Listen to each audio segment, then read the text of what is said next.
So in this video, we're going to talk about muscle and why and how muscle is the engine when it comes to burning fat. People oftentimes think that when they train, when they work out, according to what their Apple Watch says, and based off of what they believe, they think that training itself is responsible for burning fat. And I'm here to say that it's not responsible. Training and doing training type of routines is designed to stimulate the body in the direction to where the body puts on muscle. Okay, so if you're training in the right way and you're focusing on doing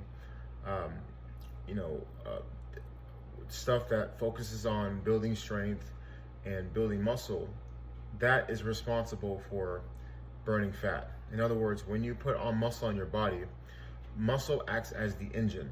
Okay, I've said before that just like an automobile, okay, to an automobile, the engine is responsible for burning fuel. Okay, and the bigger the engine is, the more fuel the automobile is able to burn. Now, with the human body, the more lean body mass a person carries, they're able to burn more fat and calories at rest. Okay, but the reason why the metabolism gets stimulated is because a person has more muscle. Guys, I always tell people that if you take two people and both of them have about 13% body fat, one person weighs 240 pounds and the other person weighs 160 pounds. And on paper, their body fat count is similar.